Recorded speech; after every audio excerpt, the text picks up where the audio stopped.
In the scorched quiet of Whispering Rock, New Mexico, the wind whispered through broken windows and abandoned streets, carrying more than just dust. It carried sorrow, regret, and the unresolved cries of the past. Thomas Red Elk, now 58, sat slumped beside his rusting 1971 camper. His once strong hands trembled faintly as he clutched a yellowed newspaper, its edges curled with age and memory. It was 1985, and after 40 years of chasing fading trails and unanswered questions, Thomas had arrived here, not in triumph, but in surrender. His birth name was Ashkiyaji, but the boarding school had erased that along with his childhood. They called him Tommy. Names were just the beginning of what they took. He unfolded the newspaper with the care of a man handling sacred memory. The headline, bold and oblivious, read, "Indian Boarding Schools Forging America's Bright Future." Below it was a photograph that had long since burned itself into his soul. 3 young girls on the steps of a weathered chapel, dressed in crisp white cotton, hair braided like tradition itself. Behind them, blurry but unmistakable, stood a priest, his Bible clutched like a weapon. Thomas's breath hitched. He could trace every inch of that photo from memory alone. The delicate way Nazi, had folded her hands. The tilt of Naomi's Elise's left shoulder from the fall that never healed right. The solemn wisdom in Eva's eyes, little Aileen Joy far too heavy for her 8 years. Those names in the caption weren't theirs. The school had rewritten their identities to fit a narrative that didn't belong to them. Nazi, she who flows around, was born during the spring floods, her grandmother's whispered hope given form. Elise, she is precious, had always clung to her older siblings like a shadow, and Aileen Joy had never known a mother's arms. She was born from grief. Thomas drained the last of his beer, the bitter taste numbing only the surface of his grief. He had been 14 when federal agents came, waving documents and laws and empty promises. His father's resistance to land seizure had marked the family as targets. Their mother, already lost to childbirth, couldn't protect them. One by one, they were taken to St. Gertrude's. That place had been a prison dressed as salvation. Boys and girls were separated like livestock. Speaking their native tongue meant beatings, isolation, sometimes worse. His only glimpses of his sisters came during enforced religious rituals, moments stolen between hymns and hollow prayers. But the worst memory, the one that haunted his dreams and peeled back his soul every night, was the day they vanished. It was 1945. The war was ending overseas, but here, in the heartland, another war against identity and spirit raged on. The school buzzed with preparation. A press visit, they called it. Children lined up like mannequins in a propaganda display. The youngest, with their wide, confused eyes, were paraded for the cameras. The priest had chosen Thomas's sisters for their purity, their visible fear. The press snapped pictures while asking rehearsed questions about gratitude and salvation. None of it was real. That night, they were gone. Their absence during morning mass passed like a shadow across Thomas's chest. By evening, panic set in like a fever. He demanded answers, pleaded with the guardians. The response was brutal. 3 days in the basement without food, bruises hidden beneath his uniform, and worst of all, silence. "You never had sisters," they told him. But Thomas never forgot, couldn't forget. At 18, no longer a ward, he escaped. No police were called, no flyers printed, just another native boy slipping through the cracks of American conscience. He spent the next 4 decades chasing ghosts. The photo became his totem, his offering, his curse. He roamed the Southwest in a camper older than most of the towns he passed through. He took odd jobs, lived on the edge of poverty, and never stopped asking, never stopped hoping. 10 years ago he'd found Whispering Rock and stayed. Not because he found answers, but because he finally stopped believing they existed. The town was as hollow as he was. Now as the engine coughed to life beneath his weary hands, Thomas folded the newspaper like a fragile relic and placed it on the passenger seat. His hands felt steadier when they had something to hold, something to believe in. The liquor store sat 10 minutes down a cracked highway. Inside, Marta Dane greeted him with the warmth of someone who understood pain, but never asked to see its scars. In her 60s, with a silver bun and eyes that saw more than most, she smiled as he walked through the door. "Tommy," she said gently, her accent softening the syllables. "Out of beer again, huh?"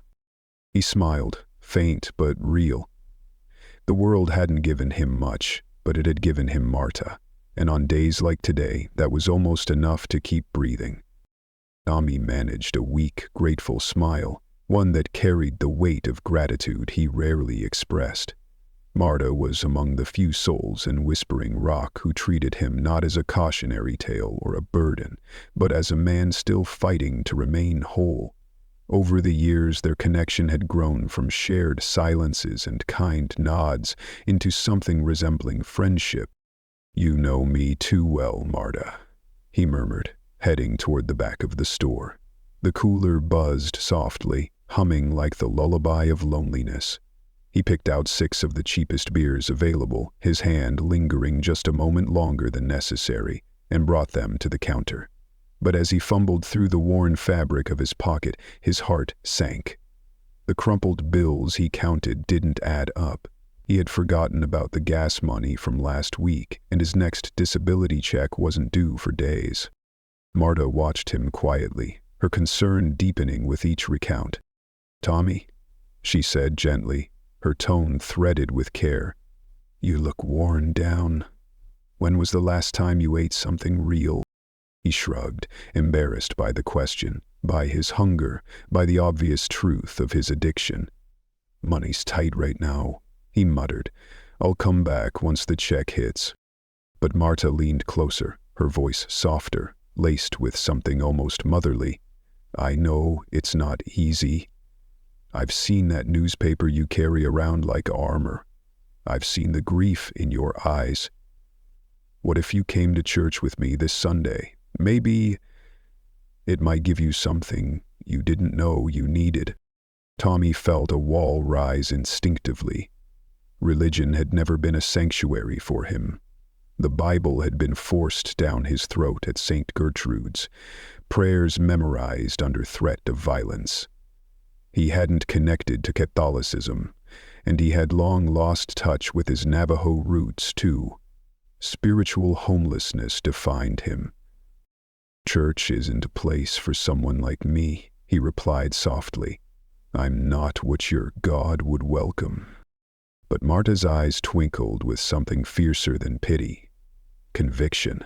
"Tell you what, you come to service with me, stay the whole time, and these 6 beers are yours. If you don't feel any better afterward, I'll throw in 2 more. He raised an eyebrow. "You're bribing me with beer? Isn't that some kind of sin?" Marta laughed, a clear, melodic sound that momentarily cut through the weight on his shoulders. "Maybe, but sometimes God works with what he's got, and sometimes people need a little reason to believe again." It was ridiculous, and yet 8 beers for an hour of sitting in a pew? It was more than the alcohol. It was the sincerity in Marta's offer, the glint of belief she still had in him. "All right," he relented. "But let's be clear. I'm doing this for the beer, not for redemption." Marta beamed. "That's honest enough for me. Service starts in 30 minutes. Holy Martyrs of the Desert Parish. Just follow the main road till you see the wooden cross. Think you can stay sober for that long?" He almost asked for a single beer to steady himself, but something in her eyes made him hold back. "Yeah, I'll meet you there." Back at his camper, Tommy scavenged for something presentable. His cleanest shirt was still frayed and stained, but it would have to do. He splashed cold water on his face from a jug, combed his hair with his fingers, and gave himself one last weary look in the mirror. Then he drove toward the church, heart pounding harder than he liked to admit. Holy martyrs of the desert parish sat quietly against the mountain backdrop. The adobe walls glowed softly under the afternoon sun. Cars lined the gravel lot, and men, women, and children dressed in their Sunday best flowed toward the entrance. Tommy parked his battered camper next to a sleek black sedan, feeling the contrast like a wound. But Marta was there, waiting at the door, her arms slipping through his as though they were family. "Thank you for coming," she whispered. "I think this might be what your soul's been needing." Inside, the church was humble but serene. Stained glass windows painted the air with soft color. Desert flowers adorned a simple altar. Tommy followed Marta to a back pew, his hands deep in his pockets, his presence quiet and uneasy. He rose when others rose, sat when they sat. He skipped the kneeling. A few glances flicked his way, but he ignored them. The priest, Father Murphy, appeared at the altar, a man in his 50s with gentle eyes and a calming demeanor. "That's Father Murphy," Marta whispered. "Been here 15 years. Good man." Tommy nodded absently, then froze. To the side of the altar stood a group of nuns, their habits different than the ones he remembered. Long black robes, solemn presence, and their faces. "Those nuns aren't from here," Marta whispered. "They don't usually come. That's not the habit our sisters wear. Something's different today." Tommy felt his breath catch. The women weren't just unfamiliar. They were indigenous. Their features resonated with something deep within him. He couldn't explain it, but the sensation rose like a tide. Father Murphy's sermon drifted over him, words about perseverance and divine purpose. But Tommy could barely hear it over the pulse in his ears as he stared at the women. Their silence was absolute, almost ethereal. As the service neared its end, Father Murphy made an announcement that cut through the haze. "These sisters belong to the Handmaid Sisters of St. Dinah. They visit parishes across New Mexico once a year. After the service, they offer personal healing prayers. Anyone in need is welcome." Marta nudged him. "You should go." "I did what I promised," he said. "Let's just go back." She nodded, understanding. But as they turned, Father Murphy approached them, a warm smile on his face. "Marta, always a joy to see you." "And who's this?" Marta introduced him. "This is Tommy." The priest extended his hand. "Thomas, welcome. We're glad you joined us." Tommy accepted the handshake, surprised by the comfort in the man's voice. "Been a long time since I set foot in a church, spent years at a boarding school. I tried forgetting all those Bible verses, but your sermon, it got to me." Father Murphy did impress, but something in Tommy's tone kept him nearby. Maybe it was the weariness behind Tommy's eyes, or the tremor in his hands.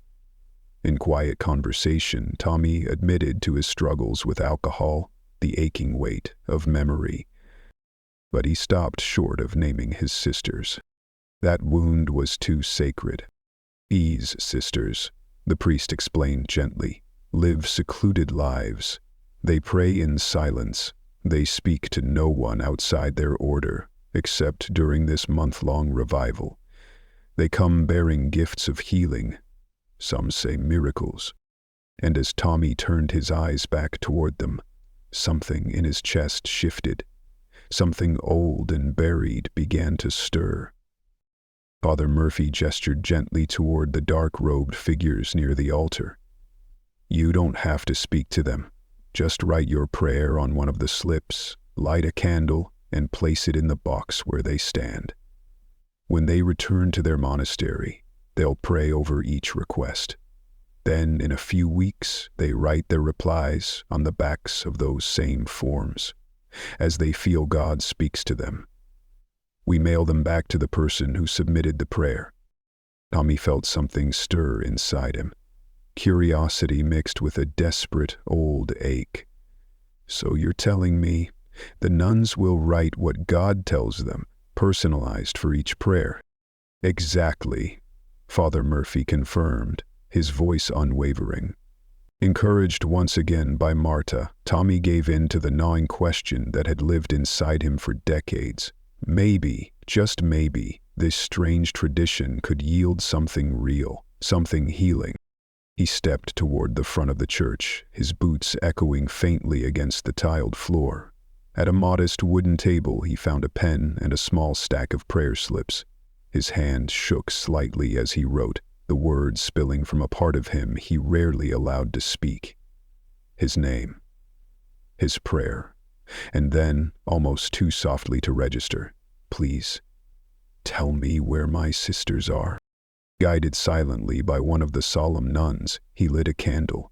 The tiny flame danced in the still sanctuary air, casting flickers of light across his worn features. He crossed himself awkwardly, a ritual more muscle memory than belief, and approached the heavy wooden box flanked by the 5 sisters. Up close, the nun's indigenous features became unmistakable. It was a strange mirror, a haunting blend of familiarity and contradiction. These women, like him, had roots in native soil, yet here they were, cloaked in the garb of the very church that had once stolen his past. As Tommy pressed his folded prayer slip into the box, his gaze lifted to the sister nearest him. Something in her stillness pulled at him. "If this is real," he whispered under his breath, so quietly he wasn't sure anyone could hear, "and your God really speaks through you, then tell me where my sisters are. If he can do that, I'll follow him the rest of my life." He tried to smile, hoping to find connection, to see a flicker of humanity reflected back at him. But the sisters remained unreadable. No smiles, no nods, just a silence thick with weight.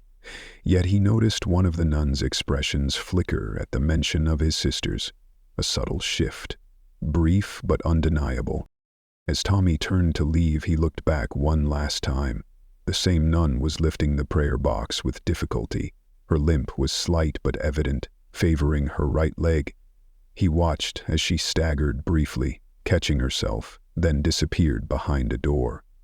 A gust of desert wind pushed the door open just as she stepped through. Her habit fluttered, revealing a thick scar running along the left side of her temple. The breath caught in Tommy's lungs. That scar. He knew that scar. Naomi. The scar had been from the day she shielded little Eva from a brutal nun at St. Gertrude's. Tommy hadn't witnessed it, but Naomi had whispered the story weeks later, her voice shaking as she relived the terror. A ruler, a scream, blood she couldn't stop, and a promise not to let anyone hurt her little sister again.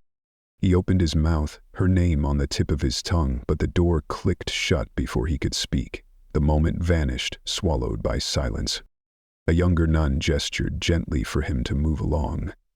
Tommy nodded, murmured an apology, and forced his legs to carry him back toward Marta and Father Murphy. His pulse thundered in his ears. Could it really be her? "Sorry to keep you," he said, his voice shaking. "I saw one of the nuns limping. It reminded me of something from a long time ago." Father Murphy's expression darkened with concern. "Are you feeling all right? You look shaken." Tommy exhaled slowly. The time had come. He could no longer hold the truth behind locked teeth. "I need to tell you something. I had 3 sisters. We were taken to St. Gertrude's Indian boarding school in 1945. After a press visit, they just vanished. No explanation, no answers. The school wouldn't tell me anything. When I kept asking, they punished me, locked me up." The words tumbled out in a broken rhythm, his hands trembling, his voice fraying. "My father was arrested for standing up to the government.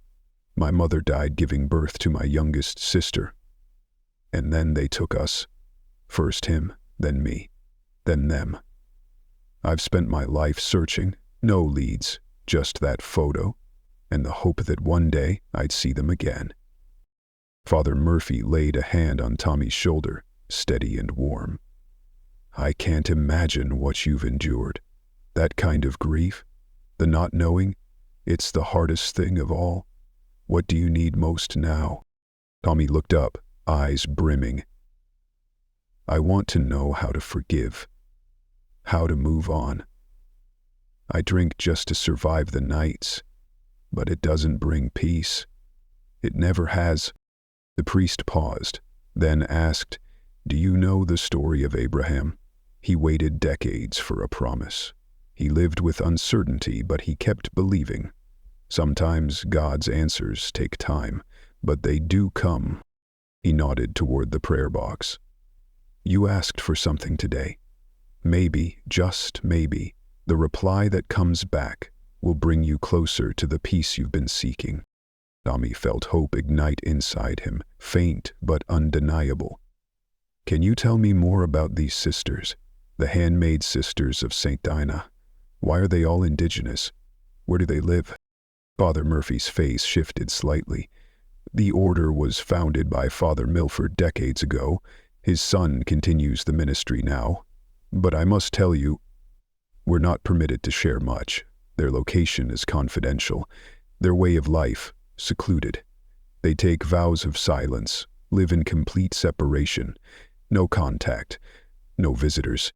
Tommy sensed the priest was holding something back, but the conversation ended there. Marta stepped in with a gentle smile, easing the tension. All right, Tommy, a deal's a deal. Let me get you those beers.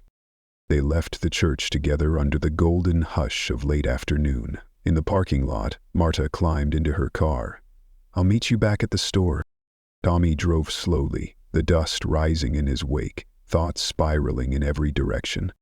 At the liquor store, Marta handed him 8 cold beers, keeping her promise. Try not to drink them all tonight, she teased kindly. And maybe, just maybe, we can go to church again next week. Tommy looked at the bottles, then back at her. For the first time in years, something like hope stirred in his chest.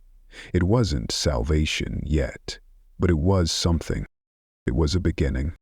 Tommy nodded absently, his mind still consumed by the image of the limping nun and that unmistakable scar. Back at his camper, a flicker of white caught his attention. Tucked under his windshield wiper was a flyer, simple, black and white, and slightly crumpled from the desert wind. It advertised the Handmaid Sisters of St. Dinah's annual church tour, listing a schedule of their visits across New Mexico. Without reading it carefully, Tommy folded the flyer and tossed it onto the passenger's seat. He opened a beer with a familiar sigh and started the engine. As he pulled away, he passed Holy Martyrs of the Desert Parish again, this time in time to see the 5 nuns exiting the building. They moved in silent procession toward a plain white van. A young church volunteer carried boxes, likely filled with prayer requests, and loaded them into the rear. Something stirred inside Tommy, deeper than curiosity. He pulled the flyer back out, scanning it for an address to the monastery. There was none.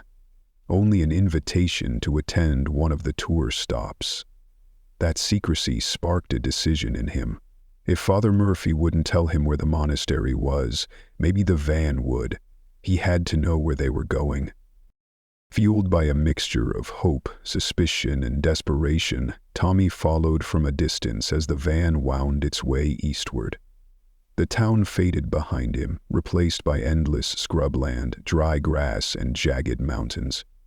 The land was quiet, save for the hum of his engine and the echo of unspoken fears. After nearly an hour, a strange sight emerged in the distance, a fenced compound. At first glance, it didn't resemble a place of worship at all. The chain-link fence was topped not with barbed wire, but with fluttering prayer flags. A guardhouse flanked a heavy gate, and the van pulled in. A young native man stepped from the guard station, his posture alert, scanning the desert horizon.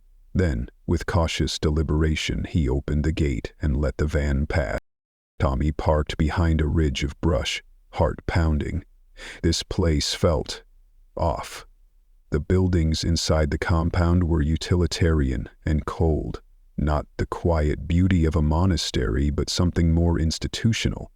The presence of fencing, a gate guard, and the overall austerity unsettled him. It looked less like a haven of prayer and more like a detention center. He sat in silence, watching, trying to make sense of the place. The beer in his hand had gone warm, forgotten. From the storage beneath his bed, he pulled out a worn cigar box, his treasure chest of memory. Inside were fragments of a life the boarding school had failed to erase. Brittle photos of children in uniform, their faces stoic and distant. Among them, one photo remained his most sacred possession, a candid image of his 3 sisters on the dormitory steps, smiling, unaware their brother had preserved that moment like a flame in darkness.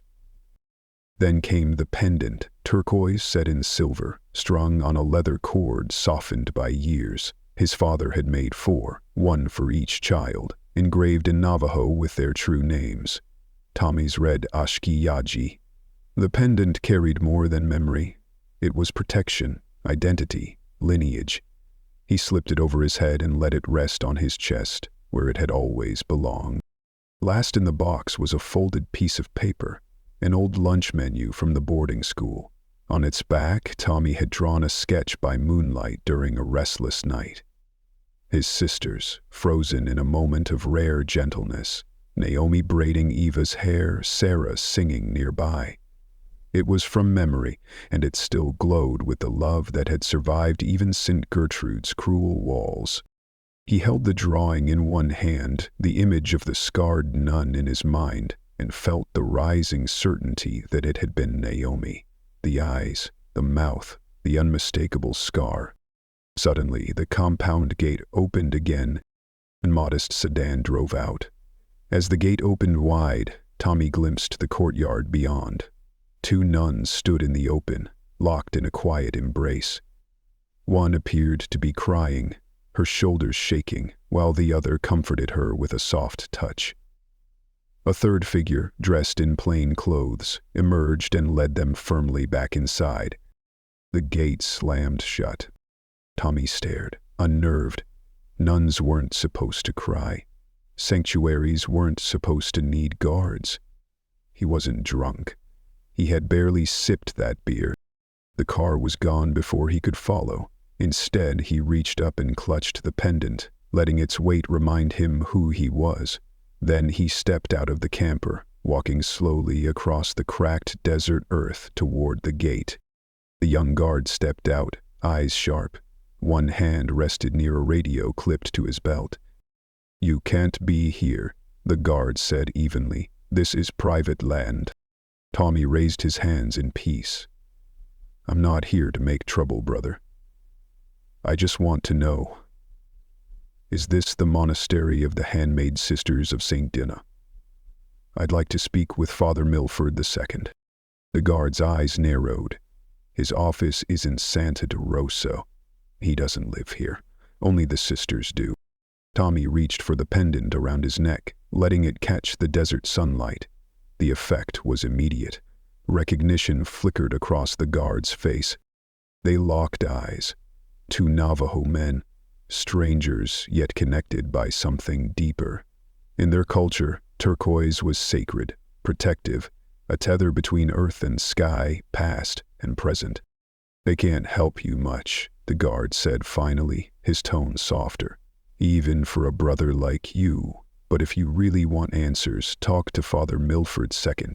His office is East St. Rosa, about 30 miles from here. Follow the mountain road. And don't mention me."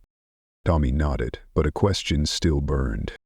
"Brother, are the sisters safe here? I saw them today at church. Most were indigenous women, and back there, I saw some crying." The guard hesitated. His eyes flicked toward the compound buildings, lips pressing into a line. The silence that followed said more than words ever could. Tommy studied the watchman's face, the flicker of fear in his eyes not lost on him. "Are they being saved here, or is it something else entirely?" he asked quietly. The young man stiffened, his voice suddenly colder and full of warning. "We all play our parts here," he said. "Mine is to keep my mouth shut and protect the people I care about. That's all you need to know." He looked toward the compound one last time, his expression now guarded. "Go. I've helped you more than I should." Tommy nodded, offering a quiet thank you. As he returned to his camper, the gravity of the situation hung over him like a storm cloud. He could feel it in his bones. Something terrible was happening behind those fences. The drive to Santa de Rosa was long and winding. The mountain road snaked between red rock cliffs and arid stretches of desert where sparse shrubs dotted the dry soil. As Tommy climbed higher into the elevation, the air cooled slightly, though the sun still beat down with relentless heat. As the town came into view, a strange feeling swept over him. Something about the layout, the streets pressed against the mountainside, the faded road signs, stirred old memories. One sign caught his eye. Weathered by sun and time, it still bore the town's former name, Cielo Seco. Tommy pulled over and stared. He had been here before. 2 decades ago, his desperate search had led him through this place. He remembered a stranger, a kind scientist studying native plants, who had pulled him from a chasm when he nearly fell. It had been a rare act of human kindness, burned into his memory like a beacon. But he couldn't afford sentiment now. He had a mission. Low on fuel and funds, he didn't dare waste money on a map. Instead, he wandered through town, stopping at gas stations and small stores, describing the address the guard had given him. It took nearly an hour, but eventually he found it. It wasn't what he had expected. The building was a modest, single-story adobe house on a quiet residential street. The red tile roof and neat front yard gave it the appearance of an ordinary home. But what froze Tommy was the sedan parked outside. The same one that had left the compound earlier. His pulse quickened. He parked his camper across the street and watched for movement. The car appeared empty, but the warmth of the engine hood told him someone was inside, or had just been. Drawing strength from the turquoise pendant at his chest, Tommy crossed the street and knocked firmly on the front door. His plan was simple. Talk to Father Milford II, ask him about the indigenous nuns, see if there was any link to the girls who had vanished from St. Gertrude's decades ago. But as he knocked, the door shifted. It creaked open, unlocked. "Hello," he called, pushing the door open wider. "Father Milford, I'd like to speak with you." Silence. Tommy hesitated. This was trespassing, sure. But something didn't feel right. He stepped inside. The living room was sparse but neat. Religious art hung on the walls, saints, crosses, angels. But on the floor, dirt. Long smudged streaks of it, stretching from the front door deeper into the house, like something or someone had been dragged. "Hello?" he called again, heart pounding. He followed the trail down a narrow hallway where red marks clawed at the walls, scratches, desperate ones. The back door stood ajar. Beyond it, carved into the mountain itself, was a staircase descending into darkness, like a wine cellar, until he heard the sounds. A woman sobbing, the snap of leather, and a voice. "The Lord shall punish the wicked. Discipline purifies the soul." Biblical verses spoken with venom. Tommy crept forward, peering through the mouth of the stone cave.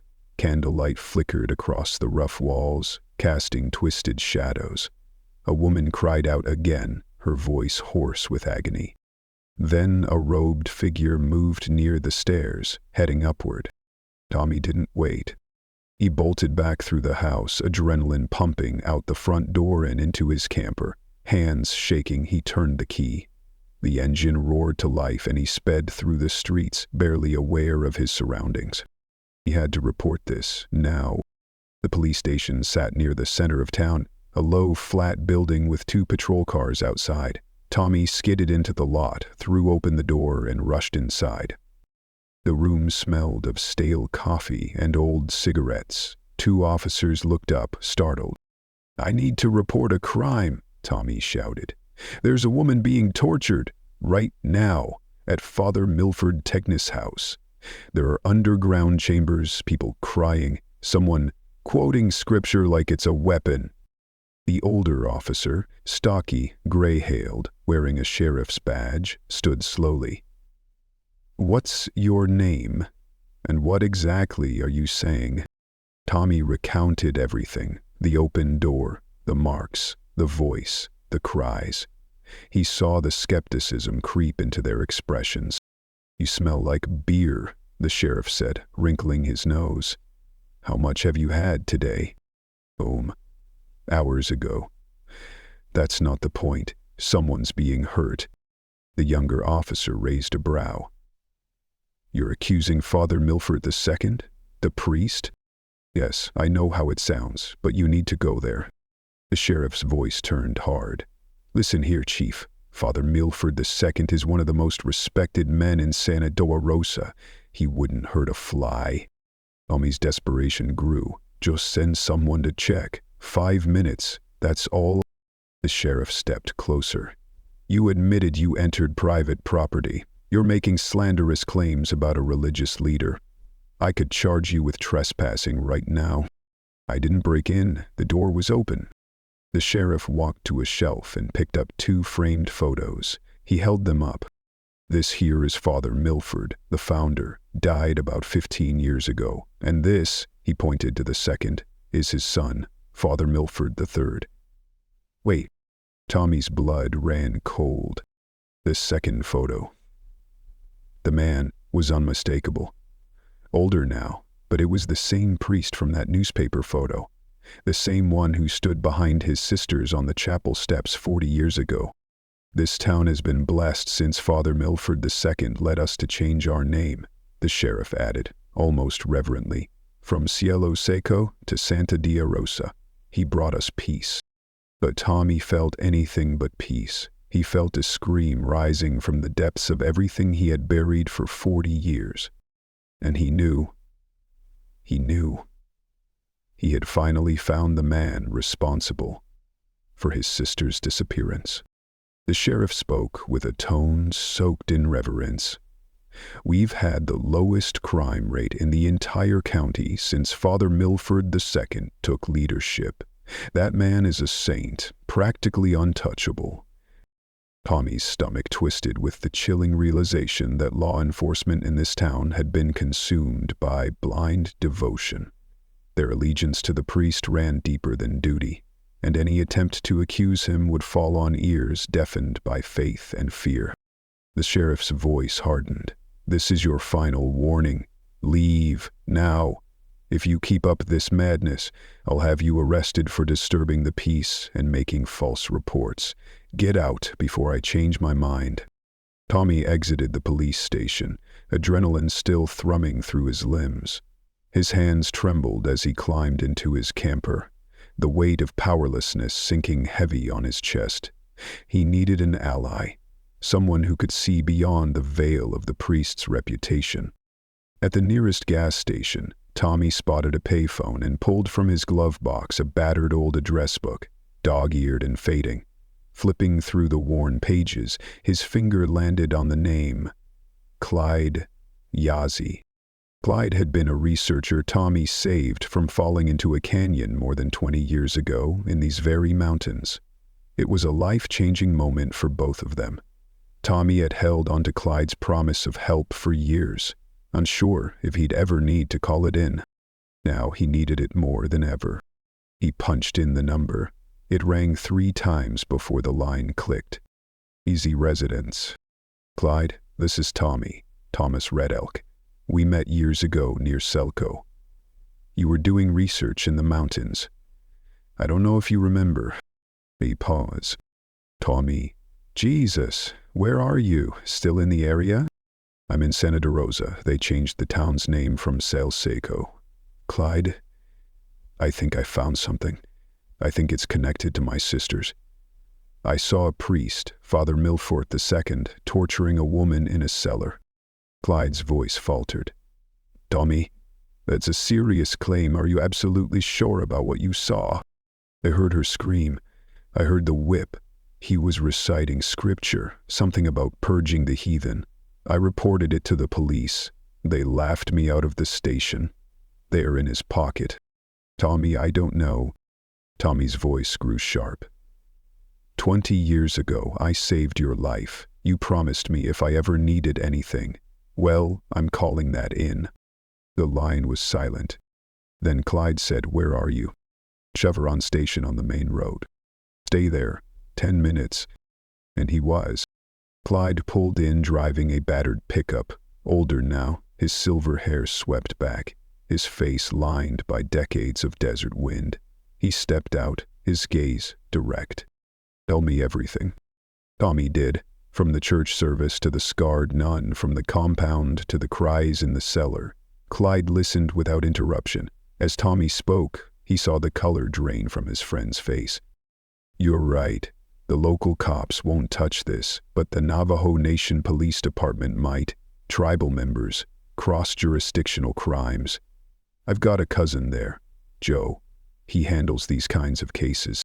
Clyde hurried inside to make the call. Tommy paced under the setting sun, shadows stretching long across the gravel. Minutes felt like hours. When Clyde returned, his expression was grim. "Joe's coming. With a team. He said it qualifies as an emergency. We need to go back. We're witnesses now." They took Clyde's truck, ditching Tommy's more conspicuous camper. As they approached the priest's house again, they parked behind desert shrubs, watching. The sedan was still there, in movement. 2 men in white religious garments carried a limp figure from the house. Her habit was torn, her face bloodied. She barely moved. "Blood," Tommy whispered. "She's hurt. Bad." The men struggled with her weight, trying to lift her into the car. Then, sirens. 3 vehicles barreled down the road, 2 police cruisers and an unmarked SUV. "That's Joe," Clyde said. Tommy and Clyde stepped out and approached. Joe, in full uniform, took charge. The moment turned tense as Father Milford II stormed from the house. "This is private Catholic property. You have no jurisdiction. We have reports of tribal members being assaulted. That gives us all the jurisdiction we need," Joe snapped. The Santa de Rosa sheriff arrived moments later, face pale. As officers helped the injured woman from the car, her condition silenced any remaining protest. Blood, torn robes, unconsciousness. Tommy moved closer, breath held tight in his chest. A scar, the face, the eyes. "Rely, Naomi." The woman stirred. Her gaze searched, locked onto his. Then she spoke, her voice fragile and trembling in their native tongue. "Shashki Yaji, brother." Gasps echoed. Time seemed to freeze. Tommy's eyes filled with tears. "This is one of my 3 sisters. She vanished 40 years ago from St. Gertrude's boarding school." Paramedics were called. Officers stormed the house. Minutes later, they emerged with Father Milford II and his assistants in handcuffs. As the priest was led away, he turned toward Tommy, eyes venomous. "Your false gods are powerless against the true faith. Your pagan filth corrupts everything." Tommy stood silent. For the first time in decades, he had proof. And a sister, alive. But the truth and justice were only just beginning. An officer placed a steady hand on Father Milford's head and guided him into the back seat of the patrol car, silencing the venom still on his tongue. When the medics arrived, they moved quickly, assessing Naomi with respectful professionalism. "I am no longer a nun," she told them, her voice calm but unwavering. "Do what you need to do." As they administered fluids and tended to her wounds, the evidence of systematic abuse became undeniable. Fresh lash marks across her back, arms, and legs, the marks of years of torture done under the guise of spiritual discipline. Joe returned from the chamber and approached Tommy and Clyde, his face pale. "We searched the cellar," he said darkly. There was communion wine down there. It looks like he was forcing her to drink it while he punished her. But that's not all.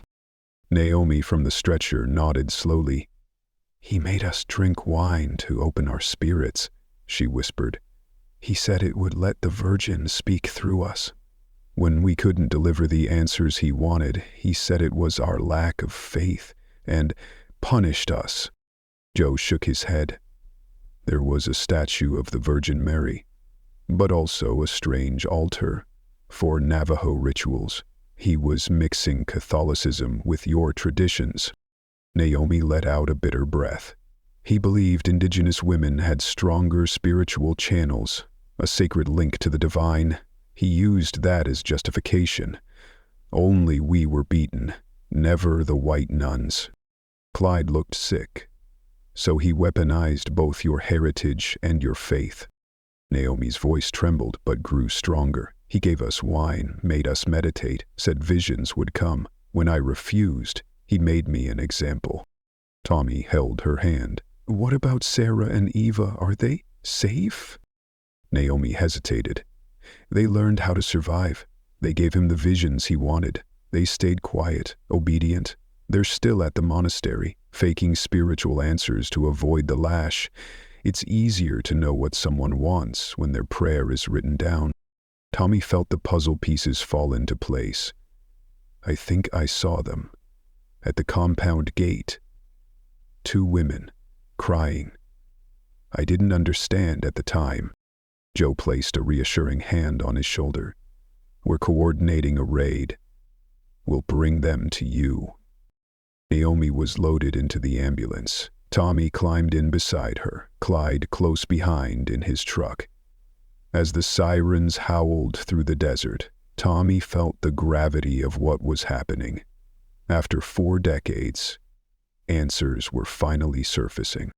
At the regional medical center, the waiting room was cold, sterile, too quiet. Tommy sat beside Clyde, staring at the linoleum floor as doctors worked on Naomi. "A life for a life," Tommy murmured. "You helped save her, Clyde, just like I once saved you." Clyde smiled gently. "Navajo brothers, we protect our own." They talked, 2 old souls reunited by fate. Clyde had settled in Albuquerque, raised a family. He'd often wondered about the man from the canyon. Now he understood the weight Tommy had carried. "I never stopped searching," Tommy said softly. 40 years. All I had was that photo. Every lead, every rumor, it was all I had left until today. A nurse approached. "Are you family of the patient from Santa de Rosa?" "Yes." Tommy stood. "She's stable, conscious. We flushed the alcohol, stitched the wounds. She's alert and asking for you." Before he could respond, the automatic doors opened again. Joe entered, flanked by 2 women in black habits. Tommy froze. Even before their eyes met, he knew. Sarah and Ava. Sarah gasped, hand flying to her mouth. Tears spilled instantly. Ava blinked, confused, until recognition bloomed in her gaze. They moved as one. "Nasally," Tommy choked, hugging Sarah. "Ayland," he whispered, cradling Ava. "Ashkiaji," Sarah cried, calling him by his birth name. They were older, worn, but the bond had survived. Tommy pulled a folded paper from his pocket, a pencil sketch, Naomi braiding Eva's hair, Sarah singing, childhood preserved by candlelight and hope.